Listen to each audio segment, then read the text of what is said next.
Et salut les copains, Hey! c'est Volvi Eden. Ouais. Et Enfin du là, coup, c'est surtout Volvic que vous voyez, mais je suis caché. voilà.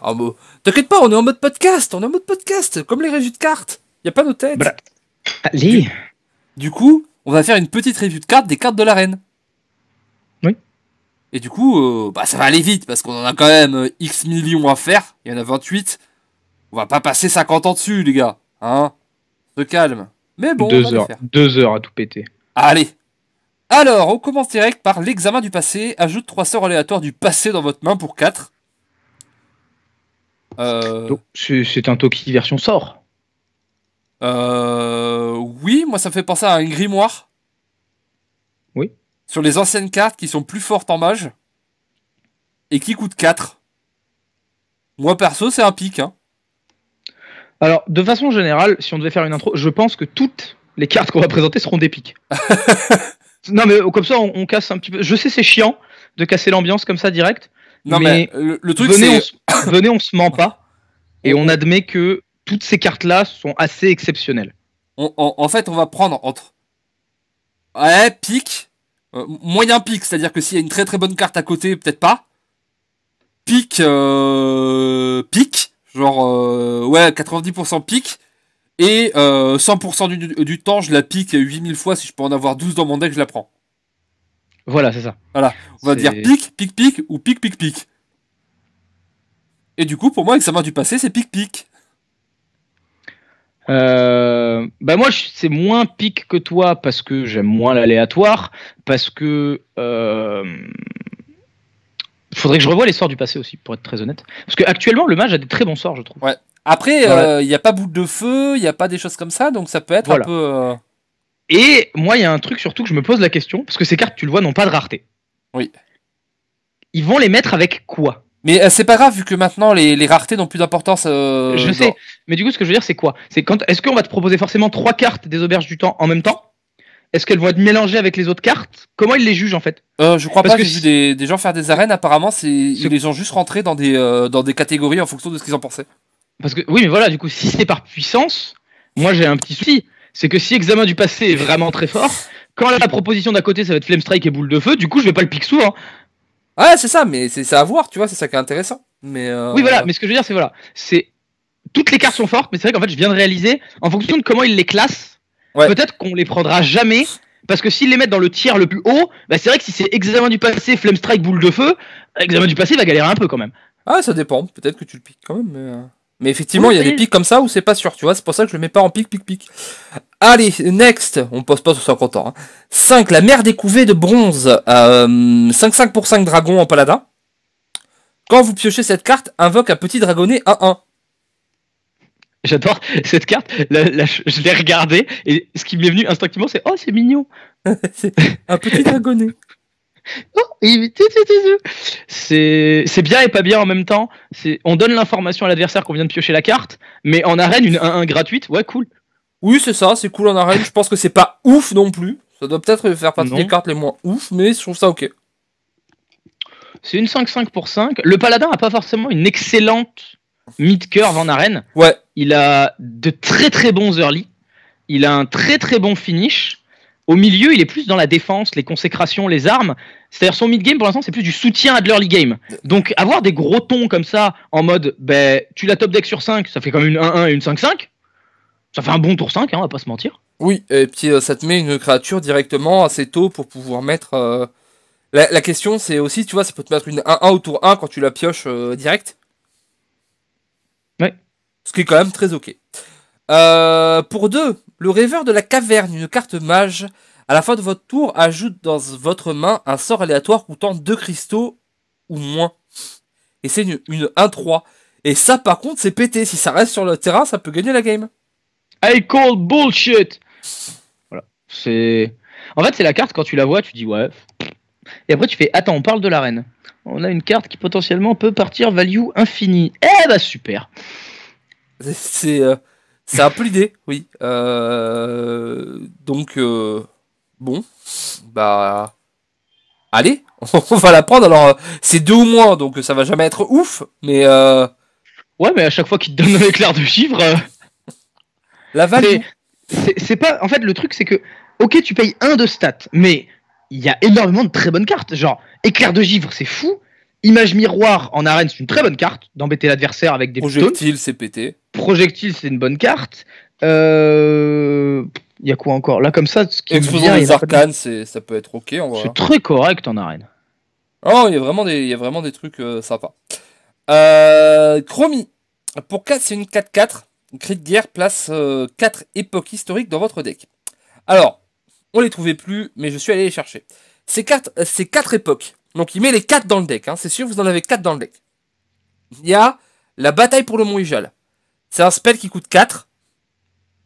Ça donne +2/+2 à tes minions.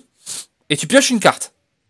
Et en fait, c'est joué quand vous la piochez. Donc en fait, elle coûte toutes 4, mais en fait, c'est dès que vous la piochez, c'est joué. Donc ça, c'est +2/+2 pioche. Il y a Stratholm, c'est 2 aux ennemis pioche. Il y a Durnhold, c'est 2 spells dans ta main pioche. Et il y a Dark Portal, c'est 2 légendaires dans ta main et pioche. C'est bien. Elle a l'air Bonne ok carte. niveau value Chromie pour 4. Honnêtement, c'est. Moi, en arène, je sais pas si elle y est, mais j'aurais enlevé Rin, par exemple, de l'arène. Parce que c'est une carte qui peut te tuer l'arène, en fait. Ouais. Si tu fais 12 fois Rin tour 5, enfin tour 6, tu gagnes Oui, quasiment tout le temps. quasiment tout le temps, oui. Je vais dire une connerie, mais est-ce que du coup, si on fait pas 12 fois Chromie T4, on gagne? Bah après tu peux mettre 2 quand il y a personne devant, tu peux avoir +2/+2 alors que t'as pas de Mais non, minions sur le terrain. ça met les 4. Oui mais je veux dire par exemple tu peux piocher Ijal alors que t'as plus de board. Oui, mais du coup, en fait, ce que j'aime pas, c'est Mais que l'arène, c'est un mode de jeu dans lequel tu choisis pas forcément ce qui va se passer. Et Chromie force à l'adversaire un style de jeu qui est l'agression. Ouais. Une fois que Chromie a été joué, ton adversaire il peut pas se dire allez vas-y, je te prends à la fatigue. Mais évidemment non, tu me prends pas à la fatigue, mec. J'ai 4 cartes, elles valent ton deck. et c'est vrai que c'est surtout Durnhold et Portal qui filent 2 spells et 2 légendaires, c'est C'est énorme. c'est sale. C'est sale, j'avoue que Chromie ça semble être une des Genre, cartes très très fortes. t'imagines si une carte comme ça était en construit, genre t'imagines si Démonite Control il avait accès à ça. Et puis l'avantage c'est que si vous les piochez par un moyen détourné en fait ou que vous les récupérez en main, par exemple par un effet aléatoire ou je sais pas quoi. Je sais pas ce qu'il peut redonner ces cartes-là, mais potentiellement c'est possible. Ou tu sais, quand tu prends une carte par une découverte, c'est pas considéré comme pioché, genre avec le corbeau. Oui. Bah, tu peux quand même les jouer pour 4, piocher ta carte, faire ton effet quand tu veux. C'est ok. Next, le dragon en stase. C'est une 10-10 pour 6 dragons. J'ai. En fait, là, vous voyez, actuellement, j'ai un casque. Voilà, c'est très belle qualité, offert par Jeep. Merci beaucoup. Et en fait, dans le casque, j'ai entendu 10 pour 6. Voilà. En sommeil, se réveille avec ruée au bout de 2 tours. Oui, bonjour. Donc, ce qui est bien, c'est que tu dis à ton adversaire, fais gaffe, il y a ça. Après, est-ce que c'est peut-être pas un peu lent?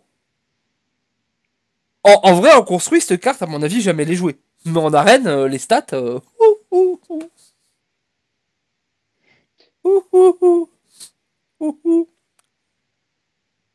Ouais. À savoir que si on le silence, bah, il se réveille, à mon avis, direct. Il y a moyen. Après, ça dépend si c'est comme les ténèbres ou pas. Parce que les ténèbres, tu ne peux pas Ah les oui, toucher. peut-être. C'est la notion de sommeil, en théorie, c'est juste que ça prend une place sur le board, mais ça ne bouge pas et c'est intouchable. Mais c'est vrai, c'est pas un battle cry ou quoi que ce soit. Du coup, peut-être. À voir. Tranche destin. Alors, c'est une arme. Guerrier. C'est une carte de Yu-Gi-Oh! Oui. C'est la destruction en chaîne de Yu-Gi-Oh! Pour 4, c'est une 4-2. Une fois qu'elle a tué un serviteur, on détruit toutes les copies où qu'elles se trouvent. En arène, c'est débile. C'est débile en arène, mais genre, c'est tellement fort pour de l'arène. Quand on sait que c'est un format dans lequel il n'y a pas de limite du nombre de cartes dans la main. Ah Du nombre de cartes dans le deck, surtout. Si oui, voilà, c'est ça. si t'as drafté 4 Yeti, tranche destin, elle fait le café. Alors après, ça peut être pas utile aussi, parce que t'as souvent des decks singleton sur l'arène aussi. Mais après, 4-2 Oui. pour 4, franchement, c'est correct hein, comme stat. Hein. Oh oui. C'est vraiment correct, donc une carte très correcte. J'ai utilisé beaucoup trop de fois le mot correct. Pour un, ondulation temporelle, carte prêtre, découvre un serviteur, si vous le jouez pendant ce tour, il a écho. Ça, c'est vraiment funky. Ça, tu peux faire des trucs débiles. J'ai l'impression qu'on peut faire des trucs débiles avec énormément de choses. Non, mais tu peux découvrir Chromie. Putain, alors ça me fait tellement rigoler parce que Chromie, j'ai micro quoi. Et genre à chaque fois qu'on en parle, j'ai des phrases de rap qui me viennent dans la tête. Je vais la faire, ça va peut-être me sortir de la tête. À chaque fois que tu dis Chromie, je sais plus qui c'est qui avait dit ça, mais c'est quand tu prends le Chromie, ça foire. Voilà, j'ai ça dans la tête depuis un quart d'heure, je n'en peux plus. Non, mais voilà, Chromie. Ou alors le petit Murloc qu'on va voir en dessous qui est totalement goldé. Un géant, pourquoi pas. Le géant en dessous, il peut faire des trucs. Enfin voilà, ça peut être très très sympa. Et au pire, c'est pour un découvre une carte. Après, c'est prêtre. Du coup, en théorie, tu peux pas découvrir des choses qui ne sont pas neutres. Non. Mais du coup, oui, le Murloc, oui. C'est quoi? C'est le errant dont tu parlais? Ou le géant? Ah non, le géant chronolé. Oui. On verra plus tard. Mais au pire, pour un, tu découvres un serviteur. C'est ok, hein? Oui. Franchement, en arène, ça veut dire que tu fais ton choix à chaque partie. En arène, à partir du tour 7-8, et en prêtre, c'est très très dur de drafter autre chose que contrôle actuellement. Souvent, tu perds un peu de mana, donc c'est le genre de carte qui remplit la curve, quoi. Voilà. Deuxième carte guerrier, le héros draconique. Pour 6, c'est une 5-6. Déjà, stat... cri de guerre. Découvre un serviteur, lui donne +3/+3, puis le place sur le dessus de votre deck. Le fait que ça place sur le dessus de notre deck, je trouve que ça équilibre la carte. Si c'était dans la main, ce serait vraiment exceptionnel. Oui, ça serait cassé.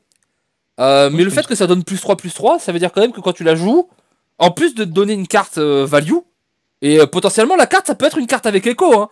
Imagine, tu découvres genre un, comment ça s'appelle, un... Tu sais, les 2/4 taunt.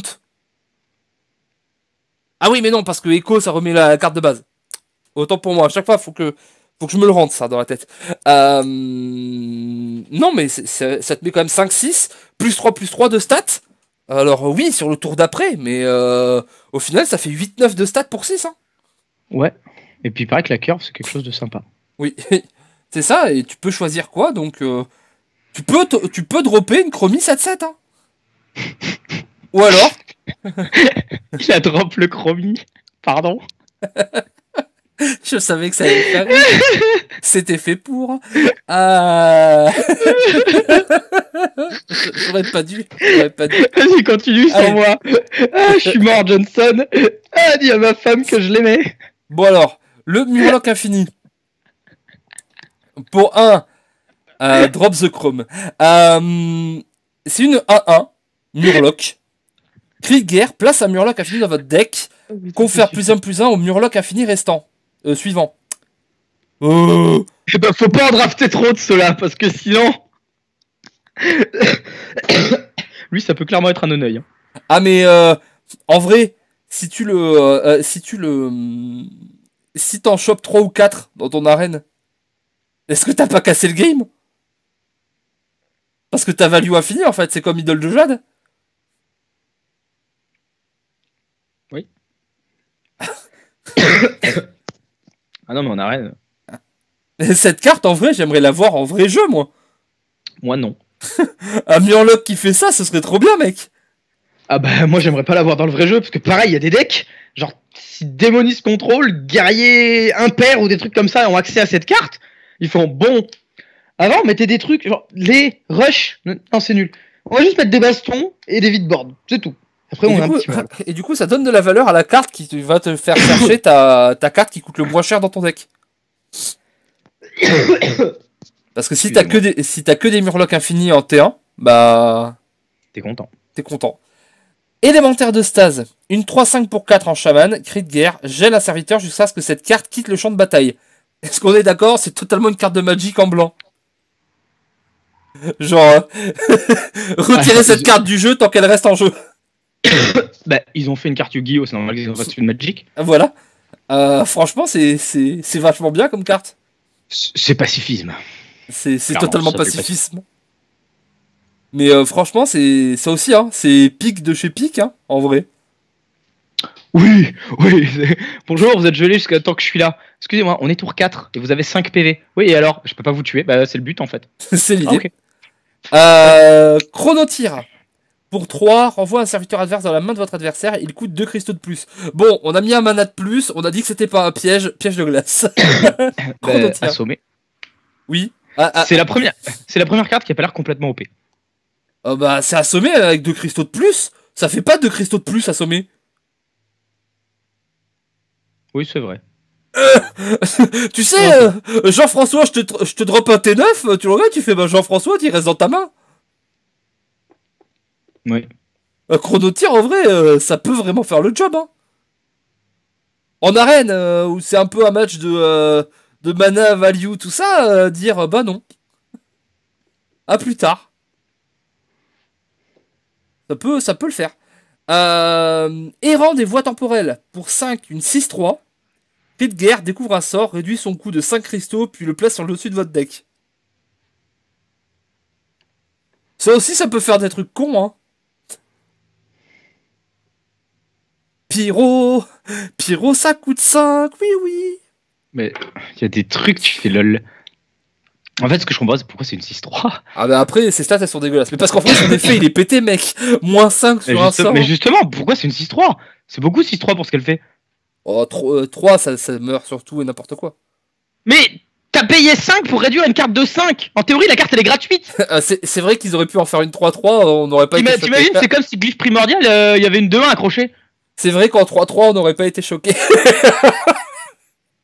Ça semble très très bien aussi, ça. C'est c'est ouf. Alors, carte démoniste. Pour 4, vous piochez 2 cartes, elle coûte 2 cristaux de moins. Excuse-moi. Il paraissait bien, ça. Moi, ce qui m'éclate, c'est les. Il y a des gens, ils ont dit, tout le monde, hein, nous, les autres et tout, qui ont dit, donnez pas de pioche à démonistes, ça sert à rien, ils sont pouvoir héroïques. Et Blizzard, ils ont fait, on va essayer quand même. Et tout le monde a fait, ok, on est d'accord en fait. Ok, d'accord. Celle-ci, en vrai, elle pèterait le jeu, hein.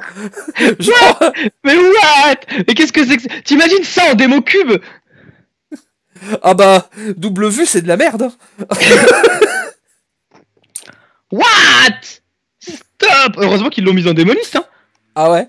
Ah Dans ouais. n'importe quelle autre classe, excusez-moi. Oui. Est-ce que la classe actuelle peut faire du tempo? Oui. Bah, très bien, j'ai gagné alors.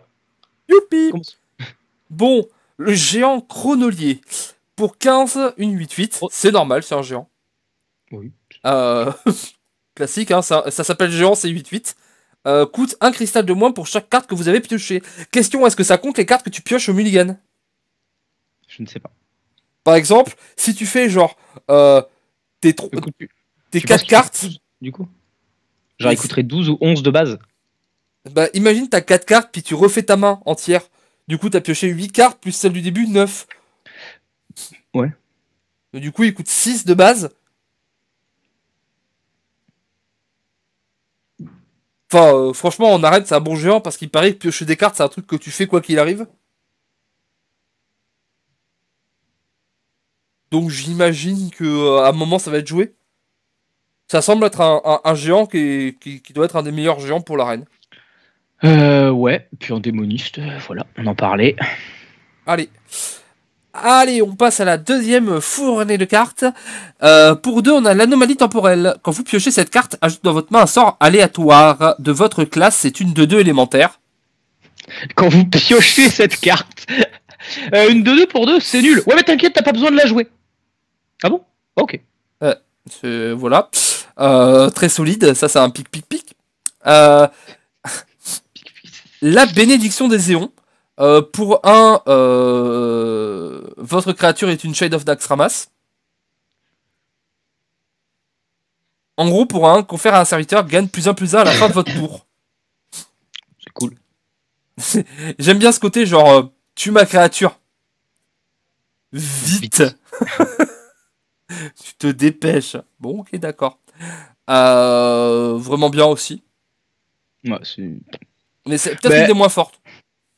Ouais, mais ça peut aussi peut-être devenir une des plus fortes parce qu'en arène, les réponses immédiates, c'est pas tout le monde. Ouais, mais en fait, elle ne fait rien d'actif.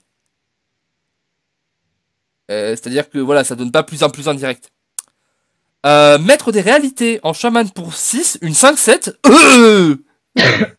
Ok, on a des stats.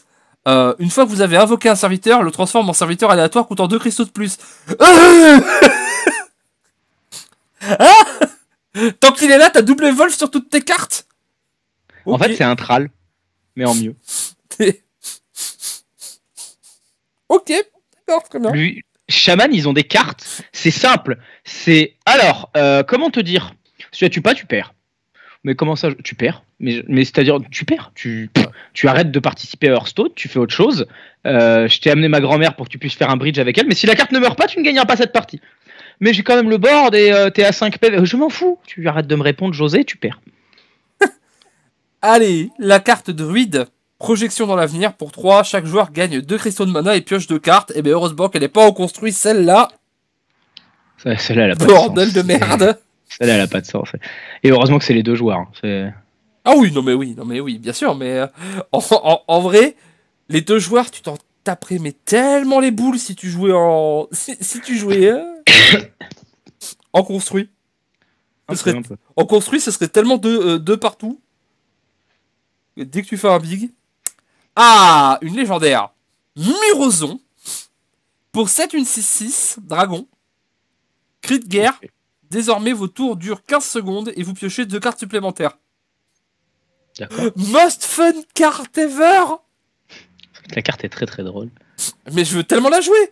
Ça veut dire t'es obligé d'y aller comme un bâtard alors que ton adversaire il a le temps de réfléchir. Mais par contre, tu pioches 3 au début de chacun de tes tours. Pour ceux qui sont un peu assidus sur la chaîne, c'est exactement l'œil de Sneko dans Slay the Spear. C'est exactement l'œil de Sneko, c'est un peu ça. C'est l'œil de Sneko d'Hearthstone. Je deviens un gros berserk, je sais pas ce que je fais, je balance mes cartes. Bah voilà. En vrai, cette carte en construit, elle serait trop bien. Oui. En construit, cette carte, elle serait trop bonne. Je la jouerais. Parce qu'il y a tellement de joueurs. Imagine, t'as un mec psychopathe qui fait un deck à base de ça qui marche trop bien. Et après, t'as Jean-François, le net decker qui prend ça. Je ne comprends pas, ça marche plus. Chercheur de possibilités. 4-5 pour 4, c'est un Yeti. Cri de guerre, place votre main dans votre deck. Vous piochez un nombre de cartes équivalent. Bon, bah, c'est un Yeti avec un mulligan intégré. C'est ça. On like. Ben, en arène, des fois, t'es vraiment content d'avoir cet effet. Des fois, ça peut mal se passer aussi. Oui, c'est à double tranchant, mais bon. Enfin, bref.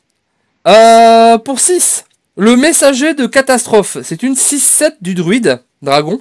Au début de votre tour, invoque le serviteur coûtant le plus cher du deck de chaque joueur. En construit.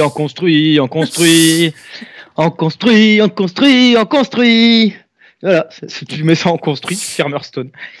Après, en vrai, t'as ça une ou deux fois dans ton deck, t'as de quoi build un... En fait, cette carte-là, si elle tombe dans les 10 premiers pics, ça peut complètement casser le jeu. Ah, après, tu fais genre, je vais prendre des tons, et puis on va voir ce qui se passe. C'est ça. Donc vraiment, ça, c'est ouf, ça peut faire un deck.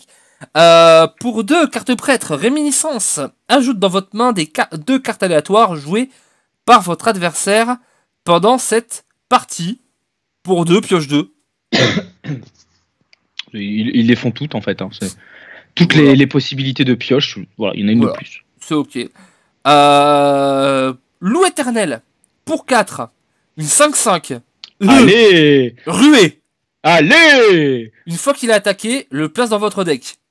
Ok, bon, c'est un peu chiant, mais c'est pas... Ça va, on va survivre. Et donne plus 2 au prochain loup éternel. Allez! Elle est pas cassée cette carte. En vrai, t'en draftes 3. Comment tu perds? Après, tu peux te faire jambonner. Hein. Parce qu'au final, tu tues les cartes adverses, mais tu fais rien à côté. Ah ouais, mais au bout d'un moment, tu vas gagner à la value. Hein. Tu vas mettre des loups éternels, gérer le board et faire des pouvoirs héroïques, tu vas gagner. Hein, ouais. Moi, je trouve que c'est la carte d'après qui est complète. Alors, la carte d'après, pour moi, c'est la carte la plus cassée du monde. Pour 3, le témoin de la ligne temporelle. C'est une 2-4, neutre, Allez. au début de votre tour, au lieu de piocher normalement, vous découvrez une carte de votre deck. Ah! C'est n'importe quoi. Lui, il est encore plus must kill que Bran. Ils ont fait un truc, ça fait plus peur que Bran. Attends, je prends ce que je veux dans mon deck. N'importe quoi. Cette carte, c'est n'importe quoi. Alors les gars, dans le jeu de Est-ce que les cartes, deux hein, autres cartes, il y a une notion de RNG. Et en gros, tu peux te faire baiser parce que tu pioches mal. Non, moi ça va. Attends, question. 1. Est-ce que tu pioches la carte du coup? Ou alors est-ce que ça fait juste une carte ça fait juste une carte, une copie d'une carte de ton deck? Non, c'est. Tu découvres et je pense que tu l'enlèves, sinon ce serait trop. Est-ce que les deux autres cartes repartent dans le deck ou sont détruites? Je sais pas. Ah, il y a plein de choses Bonne à tester question, ça. là-dessus. Bonne question. À tester. Pour 4, le voleur d'avenir. C'est une 4-3. Cri de guerre ajoute une copie de la carte du dessus du deck de votre adversaire dans votre main. Je sais ce que tu pioches avant toi, nananananer. Ouais. Après, c'est la carte qui m'a le moins hype, honnêtement. Après, 4-3 pioches. Non, c'est ok, hein. Je dis pas que la carte est mauvaise. Je dis juste que quand on voit l'ensemble, tu te dis qu'encore une fois, voleur, il a pas été gâté. Oui. Sinon, on Alors. peut parler du fait que pourquoi voleur, il a eu une seule carte. Mais non, il y a la dernière après à droite. Regarde, tout à droite, c'est une carte voleur. Ah putain, oui, pardon. Aventurière des terres sauvages. Une 5-5 pour 5. Ah oui. Cri de guerre ajoute une carte du Panthéon aléatoire dans votre main. Oh Celle-là, mon dieu! Oh mon dieu! Celle-là, c'est ma meilleure pote, quoi. C'est. Parce qu'en fait, il faut se dire qu'au Panthéon, il n'y a pas beaucoup de cartes. Il y a quoi? Il y a 6 cartes au Panthéon? Non! Vas-y, donne. Maintenant, on a plus, non? Vas-y. Alors. Sylvanas, Ragnaros, Géant, Murloc, Icelance, Bloc de glace. J'en ai pas d'autres. Ah, peut-être. Ah, peut-être. Je pensais qu'il y en avait plus. Bah, de toute façon, c'est des cartes qui Puissance étaient pétées. accablante. Ah, puissance accablante. Mais de toute façon, Mais justement, il y a un petit pool de cartes pétées. Il y a pas de problème avec ça, toi. non mais... Ragnaros. Mais c'est Ragnaros, Sylvanas, Bloc de glace. Mais genre, il y a des classes qui ont accès à Bloc de glace. Il y a des classes qui ont accès à puissance accablante. Paladin qui a puissance accablante. C'est des démonistes qui ont accès à Bloc de glace. Allez. En vrai, c'est peut-être la plus pétée. C'est la plus débile en tout cas. Parce que ça te la met dans la main en plus. C'est vraiment sale. Pour 7, le gardien de la faille. Une 5-5 démoniste. Cri de guerre vous défausse un serviteur aléatoire. Raldagonie l'invoque. En fait, ce qui me gêne, c'est que c'est une 5-5 pour 7. Dans la logique des cartes d'avant, alors du coup, t'es, je sais pas, 5. Ouais, c'est ça, c'est que celle-ci, elle a l'air presque équilibrée en fait. Ah, c'est ça, tu là. Bon, ça va. Bon, ok, d'accord. Après, ça peut faire des trucs pétés, hein, mais bon. Et pour la dernière carte, déjà vue, découvre une copie d'un sort que vous avez joué pendant cette partie. En voleur, c'est très ok. C'est le pouvoir de Tess dans les. Oui, Dans les Dungeon Run. c'est ça. Et du coup, c'est effectivement du déjà vu. Voilà. Du coup, qu'est-ce qui te hype le plus, toi? Le fait que ça me redonne envie de jouer à l'arène. Ouais. Mais les cartes comme ça, de tout ce qu'on a vu, qu'est-ce qui t'a hypé le plus? Le messager de la catastrophe, il me fait taper des barres. La 6-7 qui invoque un truc du deck. J'avoue. Android, tu peux. Juste pour les fois où dans tes 10 premiers pics, ta croissance nourrirait ce mec-là, et tu fais bon. Bah allez, mon draft a plus aucun sens. Moi, j'avoue que les cartes qui m'ont fait triper, c'est genre Murozon. Les cartes Murozon, le maître des réalités. Le Murloc, le loup éternel. Et puis Chromie. Voilà. Chromie, ça a l'air cool. Chromie, ça a l'air cool. Donc, voilà, c'était la petite review, vite fait, en mode rigolo. Est-ce que vous voulez qu'on vous fasse une arène? Dites-nous, là, maintenant, dans les commentaires, vous nous dites, si vous voulez une arène, on vous fait une arène. Voilà, les nouvelles arènes avec ces nouvelles cartes, on verra ce que ça donne. Donc voilà, on vous fait des bisous, les copains. Den, fais des bisous. Oui. Mais oh, fais des bisous. Bisous.